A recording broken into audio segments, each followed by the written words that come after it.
7 अक्टूबर को पीएम मोदी का उत्तराखंड दौरा। पीएम मोदी के दौरे को लेकर तैयारियों में जुटा प्रशासन। ऋषिकेश में सीएम धामी ने तैयारियों का लिया जायजा। पीएम मोदी के दौरे को लेकर की जा रही हैं तैयारियां। देहरादून में सीएम ने शहीद के परिवार से की मुलाकात। त्रिशूल फतेह करने के दौरान हुआ था हादसा। रुड़की में हड़ताल पर जा सकते हैं ऊर्जा विभाग के कर्मचारी। 14 सूत्रीय मांगों को लेकर प्रदर्शन कर रहे कर्मचारी। चंपावत में श्रद्धालुओं ने निकाला मां पूर्णागिरी का भव्य डोला। हर साल किया जाता है कार्यक्रम का आयोजन।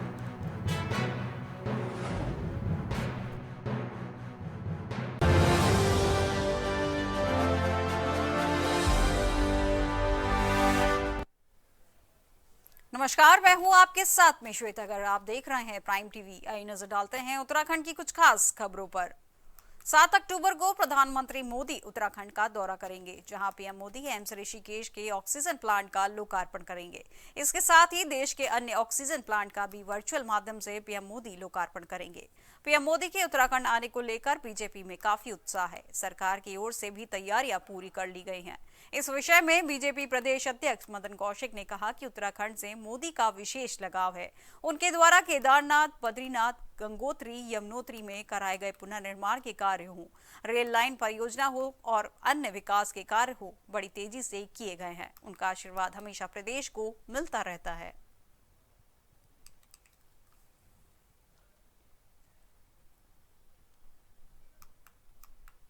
मुख्यमंत्री पुष्कर सिंह धामी ने बुधवार को ऋषिकेश एम्स पहुंचकर प्रधानमंत्री के दौरे संबंधित व्यवस्थाओं का औचक निरीक्षण किया। मुख्यमंत्री ने आयोजन स्थल का जायजा लेते हुए एम्स प्रशासन और अधिकारियों से व्यवस्थाओं की विस्तृत जानकारी ली। मुख्यमंत्री धामी ने निर्देश दिए कि कार्यक्रम स्थल पर सभी व्यवस्थाओं को समय से पहले पूरा कर लिया जाए।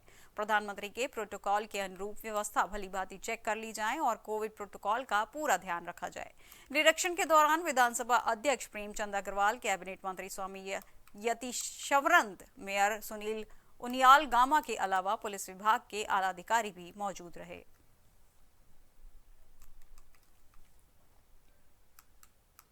मुख्यमंत्री पुष्कर सिंह धामी ने जोगीवाला स्थित गंगोत्री विहार में शहीद आनंद कुकरेती के परिजनों से मुलाकात की और शोकाकुल परिवार को सांत्वना दी। इस मौके पर मुख्यमंत्री ने कहा कि सरकार शहीद परिवार के साथ है और इस दुख की घड़ी में उनकी हर संभव मदद की जाएगी।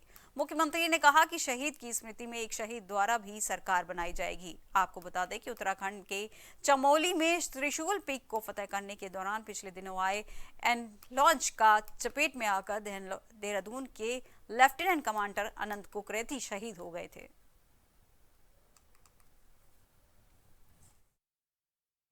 हम पूरे उनके परिजनों के साथ हैं, हमारी सरकार, और हम भगवान से प्रार्थना करते हैं कि उनको अपने श्री चरणों में स्थान दे और परिवार के लोगों को जो एक असीम दुख उनके ऊपर आया है उस दुख को सहन करने की शक्ति प्रदान करे। और सरकार हर तरीके से उनके साथ है और ऐसे जवान, ऐसे शहीद जो हमारे देश के लिए, समाज के लिए करते हैं, वो सब हमारी स्मृति में रहें। और आने वाली हल्द्वानी स्थित जिलाधिकारी कैंप कार्यालय में डीएम के जनता दरबार में सैकड़ों फरियाद अपनी समस्या लेकर आए। जिलाधिकारी धीरज गबरियाल ने सभी फरियादों की समस्याओं को सुनकर उनके समाधान के निर्देश संबंधित विभाग के अधिकारियों को दी। वहीं बिंदु खत्ता और गौलापार के जमीनी पट्टाधारी किसानों ने खतौनी नहीं होने से धान खरीद केंद्रों पर धान नहीं खरीदे जाने को लेकर जिलाधिकारी के सामने अपनी समस्याएं रखी, जिसको लेकर डीएम ने अधिकारियों को जल्द इस मामले को सुलझाने के आदेश दिए।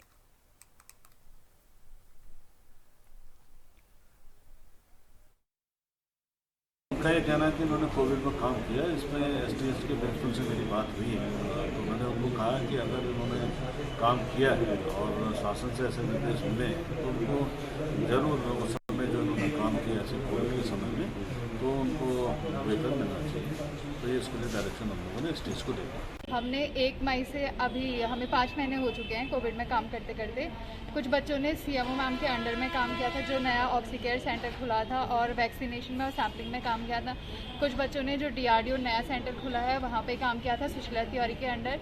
लेकिन बच्चों से जैसा कि वादा किया गया था कि उन्हें मानदेय दिया जाएगा 15,000 प्रति माह, लेकिन उस संबंध में कोई भी कार्रवाई नहीं की गई है। हमें ये भी आश्वासन नहीं मिला है कि हमें कुछ मिलेगा आगे, तो इसी संबंध में हम डीएम सर से बात करने आए थे।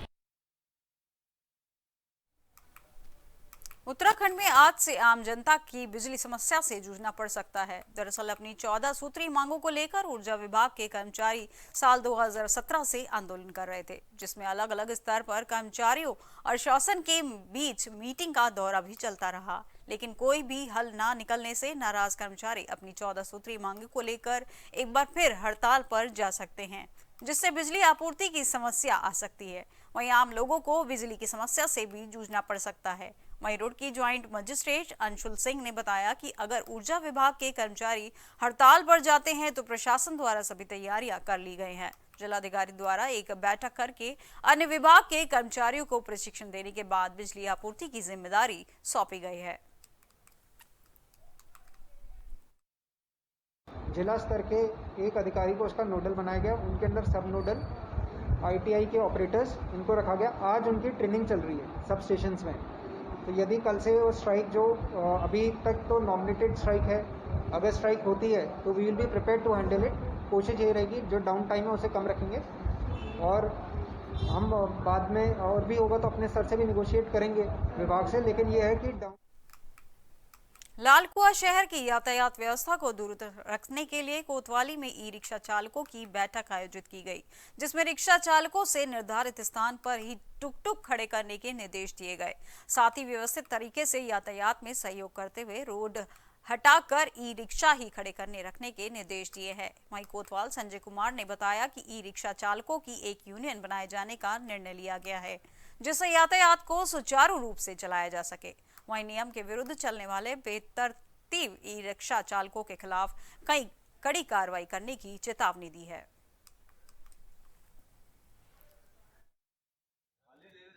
मीटिंग में कुछ बिंदु तय किए गए हैं, जिन पे हम यहाँ पे लालकुआं में 2 रूट बनाने की बात हुई है। एक रूट जो है लालकुआं से सुभाष नगर घोड़ानाला की तरफ जाएगा, दूसरा लालकुआं से बिंदु खत्ता की तरफ जाएगा। तो इसी परिप्रेक्ष्य में आज एक जनरल मीटिंग की गई थी। मीटिंग में ये तय किया गया कि दोनों रूट पे एक मुंशी तय करेंगे और एक यूनियन बनेगी। फिर यूनियन वाले अपने अपने रूट की हमको सूची लाएंगे। सूची लाने के बाद फिर एक सेपरेट मीटिंग उनके साथ की जाएगी और प्रयास किया जाएगा।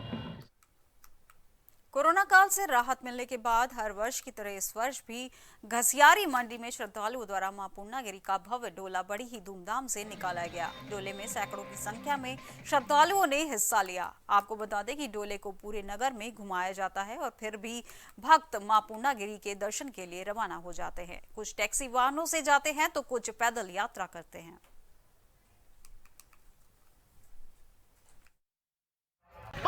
दरबार की महामाई साक्षात आई है, माँ पूर्णागिरि आई है, काली आई है। और ये हर साल घसारा मंडी से माता का डोला निकलता है। बच्चे मिल बांट के 1-1 रुपया चंदा करके प्यार मोहब्बत से डोला निकालते हैं। और पूरे घसारा मंडी की यही आस्था रहती है कि माँ पूर्णागिरि सर्वत का भला, सबका भला हो। और माँ पूर्णागिरि आने वाला टाइम सबका कोरोना खत्म हो। माँ पूर्णागिरि टनकपुर में और सारे शहर में और सारे। विकासनगर विधायक मुन्ना सिंह चौहान ने केंद्र की मोदी सरकार की महत्वाकांक्षी योजनाओं के अंतर्गत गरीबों को स्वामित्व कार्ड बांट कर गरीब असहाय लोगों को स्वामित्व का हक दिलाया। इस मौके पर विधायक मुन्ना सिंह चौहान, ब्लॉक प्रमुख जसविंदर सिंह, अरुण खत्री, ग्राम प्रधान मौजूद रहे। स्वामित्व कार्ड वितरण हेतु मुन्ना सिंह चौहान ने कहा कि आज आजादी का अमृत महोत्सव भी मनाया जा रहा है। इस मौके पर उन गरीब लोगों को स्वामित्व कार्ड बांटे जा रहे हैं जो लोग विकासनगर तहसील क्षेत्र में वर्षों से रह रहे थे, लेकिन बिना स्वामित्व कार्ड के उनके जरूरी कागजात नहीं बन पा रहे थे।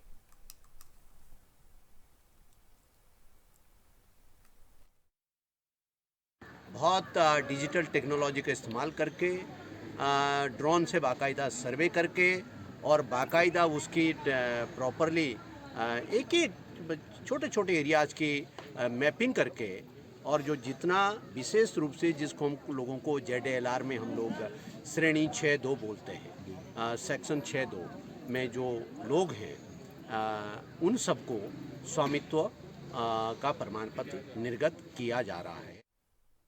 हरिद्वार के ज्वालापुर क्षेत्र के मोहल्ले धीरवाली में युवा जागृति शक्ति संगठन की तरफ से सम्मान कार्यक्रम का आयोजन किया गया। इस कार्यक्रम में राष्ट्रीय मंत्री ईशा ने संगठन के संस्थापक और राष्ट्रीय अध्यक्ष अमन सिकोला को सम्मानित किया। अमन सिकोला को लखनऊ विवेकानंद मैगजीन के स्थान पर प्राप्त करने सम्मानित किया गया। इस मौके पर अमन सिकोला ने कहा कि पतित पावनी मां गंगा मोक्षदायिनी कहलाती है, इसलिए गंगा की स्वच्छता एवं निर्मलता को लेकर हम सभी को प्रयास करना चाहिए और उत्तराखंड के लिए बढ़कर चढ़कर हम सभी को आगे आना चाहिए।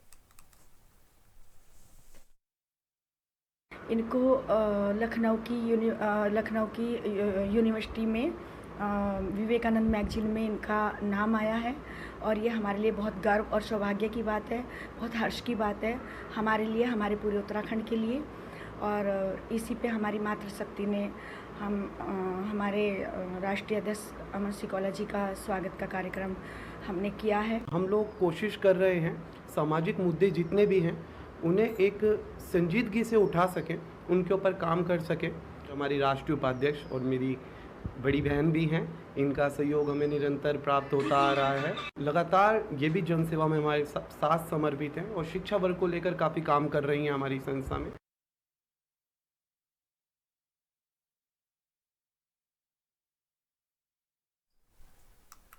टिहरी विस्थापित सुवर्णनगर क्षेत्र में वन विभाग ने हाईवे किनारे तारबंदी करते हुए पौधे लगाने की तैयारियां शुरू कर दी है, जिससे वन विभाग की ओर से भूमि पट्टी पर कॉलोनी में रास्तों के रूप में ही हो रहे अतिक्रमण को रोका जा सके। वन क्षेत्राधिकारी दिनेश नौटियाल ने बताया कि सुवर्णनगर क्षेत्र में वन प्रभाग की हाईवे किनारे भूमि है। इस भूमि में सटी भूमि पर कई प्रॉपर्टी डीलरों ने कॉलोनियां बना दी हैं। विभाग ने जेसीबी मंगाकर वहां बड़े पैमाने पर गड्ढे खोद दिए हैं। उन्होंने साफ कहा है कि अगर किसी भी प्रॉपर्टी डीलर या स्थानीय व्यक्ति ने रिजर्व लैंड पर कब्जा किया तो उसके खिलाफ विभागीय कार्रवाई की जाएगी।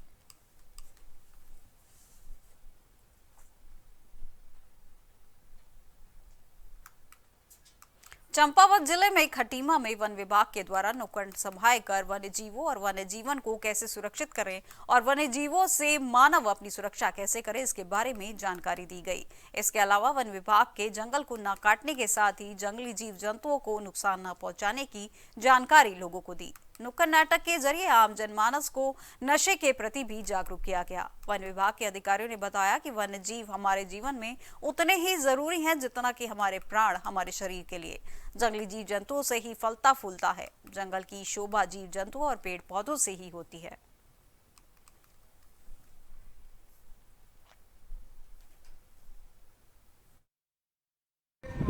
देश में जो है 1 अक्टूबर से लेकर 7 अक्टूबर तक का वन जीव सप्ताह मनाया जाता है, जो कि हम हर साल मनाते हैं। इसमें जो है जगह जगह गाँव में और जो है जगह जगह हम लोग गोष्ठियाँ करते हैं। वनों के आज 1 और 3 तारीख को पर्यावरण दिवस भी है, जिसके उपलक्ष्य में जो है ऊपर से दिशा निर्देश हम लोग को दिए गए हैं कि 1 से लेकर 7 तारीख तक हम वन्य जीव संघर्ष जो होता है, वनों को हम जीवों से हम कैसे बच पाएँ या जीवों की रक्षा हम कैसे कर पाएँ वन्य जीवों की, उसके लिए हम लोगों के द्वारा जो है आपको एक जो है वो दिया गया था टारगेट की जगह जगह आज के दिन आप जो है नुक्कड़ करें। वैसे तो 1 से लेकर 7 तारीख तक हमारे जितने भी जो फॉरेस्ट गार्ड हैं या सेक्टर अधिकारी हैं, सारे जगह जगह अपने जितने भी क्षेत्र सेक्टर हैं जो गांव हैं वहाँ पर एक गोष्ठियाँ करते हैं और गांव वालों को जागरूक करते हैं कि हम जो हमारा जो जंगल है, हम लोग जंगल ये वन विभाग हम तो उसकी रखवाली के लिए हैं। जंगल के जो जानवर हैं अगर पेड़ वगैरह या उसका वन संपदा का दोहन करेंगे, आग लगाएंगे तो जंगली जानवर हमारे बाहर शहरों में आएंगे, गाँव में आएंगे, तो उनको रोकने के लिए हम लोग जगह जगह नुक्कड़ सभाएं कर रहे हैं कि अब जो ग्रामीण लोग हैं या पब्लिक है उनको जागरूक कर रहे हैं कि हम लोग तभी बच। चंपावत जिले की पाटी तहसील में तहसील दिवस का आयोजन किया गया। इस मौके पर जन समस्याओं को सुनकर अधिकारियों ने संबंधित विभागों का निस्तारण के लिए दिए।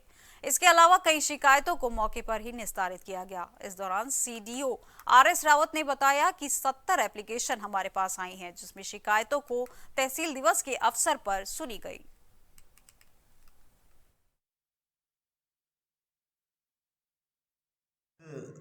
पार्टी तहसील में तहसील दिवस का आयोजन किया गया, जिसमें लगभग 70 एप्लीकेशन हमारे पास आई और जिनका हमने अधिकांशतः मौके पर ही निस्तारण कर दिया। इसमें 2-3 शिकायतें हैं, जैसे स्कूल का उच्चीकरण का है, कहीं पे आपका डेयरी खुलने का है, तो इनका हम सर्वे करके तत्काल इनमें भी कार्रवाई कर लेंगे।